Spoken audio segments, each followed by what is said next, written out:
ஹரே கிருஷ்ணா. பெரியவா சரணம். தெய்வத்தின் குரல் முதல் பகுதி தொடர்ச்சி. வேற்றுமையில் ஒற்றுமை. வர்ண தர்மத்தை பார்க்கும்போது எனக்கு ஒன்று ஞாபகம் வருகிறது. முதலில் ஆகாயக் கப்பலில் காற்றுப்பையை ஒன்றாக அமைத்தார்கள். பிறகு அதில் ஒரு ஓட்டை விழுந்தால் கூட கப்பலே கெட்டு விழுந்து விடுகிறது என்று கண்டு கொண்டார்கள். அதனால் சிறிது சிறிதாக பல காற்றுப்பைகளை வைக்கலானார்கள். தனித்தனியாக இருந்தாலும் எல்லாம் ஒரே இடத்தில் நெருங்கியிருந்து ஒன்றையே தாங்கிக் கொண்டிருந்தன. கப்பல் பழுதடையாமல் இருந்தது. இதுவேதான் நம் மதத்தில் தனித்தனி தர்மம் என்று பிரித்து வைத்திருக்கிற ஏற்பாடு. வேற்றுமையில் ஒற்றுமை என்பது இதுதான். ஏகப்பட்ட சுள்ளிக்கட்டைகளை சேர்த்து பிடித்து ஒரு கட்டாக கட்டுவது என்றால் அது சிரம சாத்தியமான காரியம். அப்படியே சிரமப்பட்டு ஒரு கட்டாக கட்டினாலும் கூட அது சுலபத்தில் நெகிழ்ந்து கொடுத்து தளர்ந்துவிடும். முதலில் ஒரு சுள்ளிக்கட்டையை ஆட்டி எடுக்கிற மாதிரி நெகிழ்ச்சி ஏற்பட்டு விட்டாலே போதும். அந்த ஒன்றை எடுத்தால் தளர்ச்சி ஜாஸ்தியாகி இன்னொரு சுள்ளியை சுலபமாக உருவிவிடலாம். இப்படி 2, 3 என்று எடுத்து விட்டால் அப்புறம் கட்டு ஒரேடியாக தொளதொளவென்று தளர்ந்து போய் அத்தனை சுள்ளிகளும் தனித்தனியாக விழுந்துவிடும். மாறாக முதலிலேயே அத்தனை சுள்ளிகளையும் ஒரே கட்டாக கட்டாமல் கைக்கு அடக்கமாக 10, 15 என்று சேர்த்து சின்ன சின்ன கட்டுகளாக போடுவதாக வைத்துக்கொள்ளுங்கள். இது ஒவ்வொன்றும் கையடக்கமாக இருப்பதால் தளராதபடி நல்ல பிகுவாக கட்டிவிட முடியும். அப்புறம் இந்த சின்ன சின்ன கட்டுக்களை எல்லாம் சுலபத்தில் ஒன்றாக அடுக்கி எல்லாவற்றையும் சேர்த்து பெரிய கட்டாக போடலாம். ஒட்டுமொத்தமாக அத்தனை சுள்ளிகளையும் வைத்து போடுகிற கட்டை விட இப்போது நாம் போடுகிற பெரிய கட்டு இன்னும் விரைப்பாக உறுதியாக இருக்கும். அது மட்டுமில்லாமல் இந்த பெரிய கட்டு கொஞ்சம் தளர்ந்தால் கூட ஒரு தனி சுள்ளி விழுகிற மாதிரி சின்ன சுள்ளிக்கட்டு விழாது. அதாவது பெரிய கட்டு பந்தோபஸ்தாகவே இருக்கும். என்றைக்கும் அந்த கட்டு விட்டு போகாது. சின்ன கட்டுகளில் எதுவோ ஒன்று தளர்ந்து கொடுக்கிறது என்று வைத்துக் கொள்ளுங்கள். அப்போது கூட அதிலுள்ள சுள்ளிகள் மட்டும் விலகுமே தவிர மற்ற கட்டுக்கள் எல்லாம் அப்படியே பத்திரமாக இருக்கும். அவற்றில் உள்ள சுள்ளிகள் கொஞ்சம் கூட கலகலத்து போய்விடாது. ஒரு பெரிய ஜன சமூகத்தை ஒரே அமைப்பிலே போட்டு கட்டுகிறேன் என்றால் அது முடியாத காரியம். ஆண்டளிக்க முடியாத சமுதாயத்தை யார் எப்படி கட்டுப்பாட்டில் வைத்து நிர்வகிப்பது? இதற்காகத்தான் ஒவ்வொரு தொழிலை செய்ய பரம்பரையாக ஒரு ஜாதி என்று பிரித்து தனித்தனி கட்டுகளாக வைத்தார்கள். இதில் இருக்கிற கட்டுக்கோப்பை யாரும் புரிந்து கொள்ளலாம். ஒவ்வொரு வருணத்தினரும் சிறு கட்டுகளாக ஜாதிகளாக பிரிந்தார்கள். அவரவருக்கும் ஜாதி நாட்டாமை என்று ஒன்று இருந்தது. அந்தந்த நாட்டாமைக்காரர்கள் தங்கள் சமூகத்தினரின் ஒழுங்கு தப்பினால் அவர்களை தண்டித்தார்கள். இப்போது சர்க்கார் கூடத்தான் ஜெயிலில் போட்டு சிக்ஷிக்கிறது. ஆனால் இது ஒன்றும் குற்றவாளிகள் நெஞ்சில் உரைப்பதில்லை. அதனால் குற்றங்கள் பாட்டுக்கு வளர்ந்து கொண்டேதான் இருக்கின்றன. நாட்டாமையில் கொடுத்த தண்டனையோ சுரீல் என்று உரைத்ததால் ஜனங்கள் தப்பு தண்டாவில் இறங்காமல் இந்த நூற்றாண்டின் ஆரம்பம் வரையில் கூடிய மட்டும் யோக்கியர்களாகவே இருந்து வந்தார்கள். அதுவரை போலீஸுக்கும் மாஜிஸ்ட்ரேட் கோர்ட்டுக்கும் வேலை ரொம்ப குறைச்சலாகவே இருந்தது. அதென்ன அப்படிப்பட்ட தண்டனையை நாட்டாமைக்காரர்கள் கொடுத்தார்கள் என்றால் ஜாதி பிரஷ்டம் என்பதுதான் அது. ஒரு சக்கிலியாக இருக்கட்டும், ஒரு பரியாரி அதாவது நாவிதனாக இருக்கட்டும், எவராகத்தான் இருக்கட்டும், இப்போது பிற்பட்ட தாழ்த்தப்பட்ட என்றெல்லாம் சொல்கின்ற எந்த ஜாதியினராக இருந்தாலும் கூடத்தான் அவரவருக்கும் தன் ஜாதியை விட்டு தள்ளிவிடுவார்கள் என்றால் அதுவே சுரீல் என்று மனதில் தைத்தது. அது தாங்க முடியாத பெரிய தண்டனை, மகத்தான அவமானம் என்று தோன்றியது. இதிலிருந்து என்ன தெரிகிறது? எந்த ஜாதியாரும் எந்த ஜாதியாரையும் மட்டம் தட்டி வைக்கவில்லை. அந்தந்த ஜாதியாரும் தங்கள் விவகாரங்களை பொறுத்தமட்டில் தாங்களே ராஜா என்கிற பூரண திருப்தியோடு இருந்திருக்கிறார்கள் என்றுதானே தெரிகிறது. உசத்தி தாழ்த்தி அபிப்பிராயங்கள் இருந்திருந்தால் தானாகவே பலவிதமான தாழ்வு மனப்பான்மைகள் உண்டாகித்தான் இருக்கும். பிராமணனையும் சத்திரியனையும் தவிர ஜாதியார் எவருக்கும் தங்கள் ஜாதியிடம் மதிப்பு, கௌரவ புத்தி, விசேஷமான பிடிப்பு இருந்திருக்க முடியாது. இதெல்லாம் இல்லாவிட்டால் ஜாதி பிரஷ்டத்தை பொருட்படுத்தியே இருக்க மாட்டார்கள். ஆனால் நடைமுறையில் ஜாதி என்ற பெயரில் சின்ன சின்ன சமுதாயங்களாக ஜனங்கள் இருந்தபோது தங்களுக்குள் பரஸ்பரமான அன்பும் விசுவாசமும் ஏற்பட்டு அதிலே ஒரு பந்துத்துவமே உண்டாயிற்று. அதனால் தான் ஜாதியிலிருந்து தள்ளிவிடுவோம் என்றால் அது பெரிய தண்டனையாக தோன்றியது. இப்போது பிற்பட்டவர்களாக இருப்பதால் பலவித சலுகைகள் கிடைக்கின்றன என்பதற்காக வேண்டுமானால் பலர் தங்கள் ஜாதியை பிடித்து கொண்டிருக்கிறார்களே தவிர மனப்பூர்வமாக அதில் கௌரவ புத்தி வைத்து அபிமானிக்கவில்லை. அந்த காலத்தில் இப்படிப்பட்ட சலுகை எதுவும் கிடையாது. ஆனாலும் 3-4 தலைமுறைகளுக்கு முன்வரை நாம் பார்த்தது என்னவென்றால் அவர்களுக்கும் தங்கள் ஜாதியில் ஆழமான அபிமானம் இருந்திருக்கிறது. இப்போது இன்னொருத்தரிடம் போட்டியும் எதிர்ப்பும் இருப்பதால் தங்களுக்குள் அபிமானம் பாராட்டி கொள்ளவில்லை. அப்போது இந்த ஜாதி சண்டை, போட்டா போட்டி எல்லாம் இல்லவே இல்லை. மெய்யாகவே அவரவருக்கும் தங்கள் ஜாதியில் இருந்து கொண்டு அதற்கான தொழிலை செய்து கொண்டு அதற்கென்று ஏற்பட்டுள்ள தனி சடங்குகள், விதிகள், ஆச்சாரங்கள், தர்மங்களை பின்பற்றி கொண்டிருப்பதில் சந்துஷ்டியும் பெருமிதமும் இருந்தன. இப்போது கலகம் செய்கிறவர்களிடம் போலீஸ் வந்தால் போலீசாரிடமே கலகக்காரர்கள் அடிதடியில் இறங்குகிறார்கள். ஆனால் முன்பு ஜாதி நாட்டாமையில் எதிர்த்து இப்படி யாரும் சண்டை போட்டதில்லை. காரணம், இப்போதிருக்கிற போலீஸ் வெளியிலிருந்து செய்கிற கட்டுப்பாடாயிருக்கிறது. ஜாதி நாட்டாமையிலோ நம்மவர்கள் என்ற பாந்தவ்யம், அபிமானம் இருந்தது.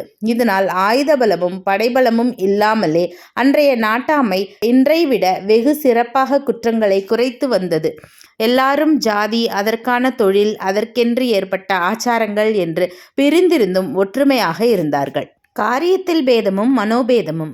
ஜாதி, அதற்கான தொழில், அதற்கென்று ஏற்பட்ட ஆச்சாரங்கள் என்று சொன்னேன். அது தப்பு. ஜாதிக்காக தொழில் இல்லை, தொழிலுக்காக தான் ஜாதி. சுள்ளிகளை எந்த அடிப்படையில் வேத மதம் சின்ன சின்ன கட்டுகளாக கட்டி போட்டது? ஒவ்வொரு தினுசான தொழிலுக்கு ஒவ்வொரு வர்ணம் என்று பிரித்தது. மேல்நாடுகளில் தொழில் பிரிவினை என்று பொருளாதாரத்தில் சொல்லிக்கொண்டு இன்னமும் அதை நடைமுறைக்கு கொண்டு வர முடியாமல் இருப்பதை பார்க்கிறார்கள். ஒரு சமுதாயம் நடக்க வேண்டும் என்றால் பல தினுசான தொழில்கள் நடக்கத்தான் வேண்டும். எனவே தொழில் பங்கீடு செய்து கொள்ள வேண்டும் என்கிறார்கள். ஆனால் இத்தனை பேர்தான் இன்ன தொழிலை செய்யலாம். இப்படி ஒரு விகிதாச்சாரத்தில் ஒவ்வொரு தொழிலுக்கும் ஜனங்கள் வந்தால்தான் சமுதாயம் சீராக இருக்கும் என்பதற்கு யார் எப்படி கட்டுத்திட்டம் பண்ண முடியவில்லை. எல்லோரும் சௌகரியமான தொழிலுக்கே போட்டி போடுகிறார்கள். எங்கே பார்த்தாலும் துராசை, போட்டா போட்டியினால் மனக்கசப்பு, அதை தொடர்ந்து பலவிதமான ஒழுங்கு தப்பிதங்கள் என்று பிரத்யட்சமாக பார்த்து வருகிறோம். இதே தொழில் பங்கீட்டை பாரம்பரியமாக வைத்து நடத்தி வந்த நம் தேசத்தில் அந்த ஒழுங்கு குலைகிற வரையில் சாந்தியும் சந்தோஷமும் சௌஜன்யமும் திருப்தியுமே இருந்து வந்தன. இப்போது கோடீஸ்வரனுக்கு கூட திருப்தி இல்லாமல் இருக்கிறது. அப்போதோ ஒரு செருப்பு தைக்கிறவன் கூட அக்கடா என்று நிறைந்து இருந்தான். எல்லோருக்கும் துராசைகளை கிளப்பிவிட்டு அத்தனை பேரையும் அதிருப்தியில் கொண்டு தள்ளியிருக்கிற புது ஏற்பாடுகள் தான் முன்னேற்றம். இதுவரை செய்ததும் போதாது, இன்னும் வேகமாக இப்படியே முன்னேற வேண்டும் என்று எங்கும் பேச்சாயிருக்கிறது. அந்த காலத்தில் துராசை இல்லை. மனுஷர்கள் ஒருத்தருக்கொருத்தர் பாந்தவியமாக ஒட்டிக்கொள்கிற சின்ன சின்ன சமூகங்களாக இருந்துவிட்டதால் இப்படி சேர்ந்திருப்பதே பெரிய இன்பம் என்று அவர்கள் கண்டு கொள்கிறார்கள். அதோடு மதத்தில் நம்பிக்கை, தெய்வத்திடம் பயபக்தி, தங்களுக்கென்று குலதெய்வங்கள், அதற்கான வழிபாடுகள் இருக்கின்றன என்ற பெருமை இதிலெல்லாம் நிறைந்து இருந்துவிட்டதால் அவர்களுக்கு வெளியே வஸ்துக்களை தேடி மேலே மேலே இன்று தவிக்கிற தவிப்பு இல்லவே இல்லை. சமுதாயம் முழுவதும் நன்றாக இருந்தது. பலவாக பிரிந்தாலும் சுவாமியின் பெயரில் எல்லோரும் ஒன்று சேர்ந்திருந்தார்கள். அவரவர்க்கும் குலதெய்வம் இருந்த போதிலும் ஊருக்கு பொதுவாக பெரிய கோயில் இருந்தது. அந்த கோயிலும் அதன் உற்சவாதிகளுமே ஊர் வாழ்க்கையின் மையஸ்தானமாக இருந்தன. இதை சுற்றியே, அதாவது பகவானின் பெயரில் அத்தனை சமூகத்தாரும் அதன் குழந்தைகளாக ஒன்று சேர்ந்திருந்தார்கள். ஒரு தேர் திருவிழா என்றால் அக்ரஹாரத்துக்காரனும் சேரிக்காரனும் தோளோடு தோள் இடித்து கொண்டு வடம் பிடித்து இழுத்தார்கள். அந்த சௌஜன்யமான காலத்தை நினைத்தாலே மறுபடி அப்படி வருமா என்று இருக்கிறது.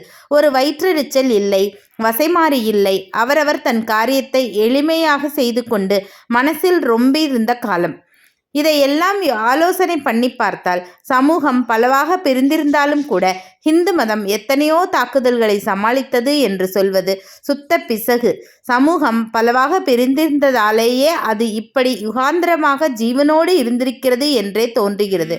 எல்லோருக்குமான பொது தர்மங்களை மட்டும் சொல்லி ஒரே சமூகமாக இருந்த மகா பெரிய மதங்கள் எல்லாம் அழிந்து போனதையும் இப்போது இருக்கப்பட்ட மாதிரி மதங்களின் எதிர்காலமும் என்னவாகுமோ என்று பயப்பட வேண்டியிருப்பதையும் பார்க்கிற போது இதுதான் அத்தனை சொல்லிகளையும் ஒரே கட்டாக போடாமல் பல சின்ன சின்ன கட்டுகளாக போட்டு அந்த கட்டுக்களை எல்லாம் தெய்வ பக்தியினால் ஒன்றாக முடிந்திருக்கிற வர்ண தர்மம்தான் இந்து மதத்தை சிரஞ்சீவியாக காப்பாற்றியிருக்கிறது என்று தெரிகிறது.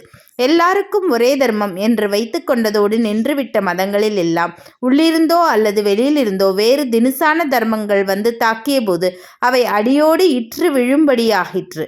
இந்தியாவில் பல தினுசான தர்மங்களும் பொதுவான தர்மத்துக்குள் இருந்ததால் வேறு தர்மங்கள் உள்ளேயே எழுந்தால் அல்லது வெளியிலிருந்து வந்து தாக்கினால் அவற்றையும் தள்ள வேண்டியதை தள்ளி கொள்ள வேண்டியதை கொள்வதற்காக இடம் கொடுக்க முடியாது. நம் நாட்டுக்குள்ளே புத்த ஜீன மதங்கள் வேதத்தின் ஒவ்வொரு அம்சத்தில் எழுந்தன. அதனால் இந்து மதமே இவற்றையும் தனக்குள் ஜெரித்து கொண்டு விட்டது. பலவாக தர்மங்கள் விரிந்து இருந்ததால் இன்னும் புதிதான பலவற்றுக்கும் இடம் தந்து தனதாக்கிக் கொள்ள முடிந்தது. அவற்றை எதிரியாக நினைத்து சண்டை போட்டு தோற்று போக வேண்டியதில்லை. முஸ்லிம்கள் வந்த பின் அவர்களுடைய சில பழக்கங்கள் மட்டும் நம்மவருக்கு வந்தன. தத்துவம் என்று எதையும் அவர்களிடமிருந்து எடுத்துக்கொண்டதாக சொல்வதற்கில்லை. ஆனாலும் உடுப்பு போன்ற சில விஷயங்களில், சங்கீதம், சிற்பம், சித்திரம் போன்றவற்றில் அவர்களுடைய வழிகளை கொஞ்சம் எடுத்துக்கொண்டோம். அதுவும் நம்முடைய வைதிக கலாச்சார பிரவாகத்தில் தனியாக நிற்காமல் கரைந்து போயிற்று. இது கூட வடக்கேதான் ஜாஸ்தி நடந்தது. தென்னிந்தியா துருக்க இன்ஃப்ளூயன்ஸுக்கு ரொம்பவும் ஆளாகாமல் கூடிய மட்டும் தன் பழைய வழியிலேயே இருந்தது. அப்புறம் வெள்ளைக்காரர்கள் வந்த பின் எல்லோருக்குமே வடக்கு தெற்கு என்ற பேதமில்லாமல் தேசம் முழுவதிலுமே வைதிக நம்பிக்கை குறைந்து வந்திருக்கிறது. ஏன் நிலைமை இப்படி கொஞ்சம் கொஞ்சமாக மாறிற்று? ஏன் இப்போது அரசியல் தலைவர்களாக இருக்கப்பட்ட எல்லோரும் வர்ண தர்மத்தை காஸ்டிசம் என்று கருத்து கொட்டும்படியாகி இருக்கிறது? தேசத்தின் முன்னேற்றத்திற்கே ஜாதிதான் பெரிய தீமை செய்கிறது என்ற அபிப்பிராயம் பரவலாக உண்டாகியிருப்பது ஏன்? ஜாதி என்று சொன்னாலே ஜெயிலில் பிடித்து போட்டுவிட வேண்டும் என்று நினைக்கிற அளவுக்கு ஆகியிருப்பது எதனால்? இதற்கு எனக்கு தெரிந்த மட்டும் காரணங்களை யார் பொறுப்பாளி என்பதை பின்னால் சொல்கிறேன். தற்போது வர்ண தர்மத்தை ஒழித்து கட்டிவிட வேண்டும் என்பார்கள். அது எதனால் இப்படி சொல்கிறார்கள் என்பதை முதலில் பார்க்கலாம். அவர்களுக்கு வர்ண தர்மத்தில் ரொம்பவும் ஏற்றத்தாழ்வு இருப்பது போல தெரிகிறது. இப்படி இருக்கக்கூடாது, எல்லோரையும் ஒரே மாதிரி ஆக்கி உயர்த்த வேண்டும் என்று ஆசைப்படுகிறார்கள். ஆனால் இது காரிய சாத்தியம்தானா? இதை தெரிந்து கொள்வதற்கு ஜாதி முறை இல்லாத மற்ற தேசங்களை பார்த்தாலே போதும். எல்லாம் சமமாகி விடுவது ஒரு நாளும் நடக்காத காரியம் என்பதற்கு அந்த தேசங்கள் எல்லாம் பிரத்யக்ஷ உதாரணங்களாக இருக்கின்றன. அங்கெல்லாம் உயர்த்தி தாழ்த்தி இல்லை என்றால் வர்க்க பூசல்கள் இருக்கக்கூடாதுதானே? ஆனால் யதார்த்தத்தில் இப்படியா இருக்கிறது? எங்கே பார்த்தாலும் சௌகரியப்படுகிறவர்கள், சௌகரியப்படாதவர்கள் என்ற பிரிவும் இவர்களுக்குள் சண்டையும் இருந்து கொண்டுதான் இருக்கின்றன. நம் தர்மத்தை உள்ளபடி புரிந்து கொண்டால் ஜாதியால் பெரியவன் சின்னவன் என்று வாஸ்தவத்தில் இல்லவே இல்லை. ஆனால் எதனாலேயோ அப்படி ஒரு அபிப்பிராயம் வந்துவிட்டதாகவே வைத்துக்கொள்வோம். இந்த எண்ணத்தை போக்கடிக்க வேண்டியதுதான் நம் கடமையை ஒழிய அதற்காக அந்த முறையையே தொலைக்கக்கூடாது. இப்போதைக்கு ஜாதியில் உயர்த்தி தாழ்த்தி எண்ணத்தையும் அதனால் உண்டான மனக்கசப்பையும் ஒத்துக்கொண்டாலும் கூட மற்ற தேசங்களிலும் இந்த மனக்கசப்பு சமூக பிரிவுகளிடையே இருக்கத்தான் செய்கிறது. அங்கெல்லாம் ஜாதியால் உயர்ந்தவன் என்று உரிமை கொண்டாடுகிறான் என்று ஒருவனிடம் துவேஷம் இல்லாவிட்டாலும் பணத்தால் நம்மை விட உயர்ந்தவன், பதவியால் உயர்ந்தவன் என்று இன்னொருத்தனிடம் வெறுப்பு இருக்கத்தான் செய்கிறது. அமெரிக்காவில் ஒருத்தனுக்குமே சாப்பாட்டுக்கோ துணிக்கோ ஜாகைக்கோ குறைச்சல் இல்லை. வேலைக்காரனிடம் கூட கார் இருக்கிறது என்கிறார்கள். எனவே அவரவரும் திருப்தியாய் இருக்க வேண்டியதுதானே? ஆனால் நாம் பார்ப்பதென்ன? அங்கேயும் ஒரு கார் வைத்திருப்பவன் 2 கார் வைத்திருப்பவனை பார்த்து வயிற்றெரிச்சல் பட்டு கொண்டு தான் இருக்கிறான். பாங்கில் கோடி டாலர்கள் வைத்திருப்பவன் 2 கோடி டாலர் வைத்திருப்பவனை பார்த்து அசூயப்படுகிறான். தனக்கு ஜீவிக்க எல்லா சௌகரியங்களும் இருந்தும் கூட தன்னை விட பணம் ஜாஸ்தி இருப்பவனை பார்த்து உரிமை சண்டை, சலுகை சண்டை எல்லாம் கிளப்புகிறான் என்றால் என்ன அர்த்தம்? அவன் தன்னை விட உயர்ந்த ஸ்திதியில் இருக்கிறான் என்று இவன் நினைக்கிறான் என்று தானே அர்த்தம். இப்படியாக அங்கெல்லாம் உள்ளூர ஒரு தினசில் உயர்த்தி தாழ்த்தி எண்ணங்கள் இருக்கத்தான் செய்கிறது. கம்யூனிஸ்ட் தேசம் மாதிரி எல்லாருக்குமே சம்பளத்தை சமமாக அளந்து தருவதாக வைத்துக்கொண்டாலும் அங்கேயும் கூட ஒருத்தன் ஆபீசராகவும் இன்னொருத்தன் கிளர்க்காகவும் இருக்கத்தான் வேண்டியிருக்கிறது. வெளியிலே சண்டை போட முடியாதபடி இராஜாங்க நிர்பந்தம் வேண்டுமானால் இருக்கலாமே ஒழிய இந்த மாதிரி பதவியிலும் ஸ்தானத்திலும் வித்தியாசம் இருக்கிற வகையில் உள்ளூர போட்டி, அசூயை இருக்கத்தான் செய்யும். கம்யூனிஸ்ட் தேசங்களில்தான் ரொம்ப உயர்ந்த லெவலிலேயே இந்த போட்டி ஏற்பட்டு இன்றைக்கு சர்வாதிகாரி மாதிரி இருக்கிற ஒருத்தன் நாளைக்கு போன இடம் தெரியாமல் போய் இன்னொருத்தன் அந்த ஸ்தானத்தில் வந்து உட்காருகிறான். பதவியால் போட்டியிருக்கிறது என்பதால் எல்லாம் ஒரே பதவியாக ஆக்குவதும் சாத்தியமில்லை. அதாவது உயர்த்தி தாழ்த்தி என்பது ஏதோ ஒரு தினசில் இருந்து கொண்டுதான் இருக்கும். தொடர்ந்து பார்க்கலாம். ஹரே கிருஷ்ணா. பெரியவா சரணம்.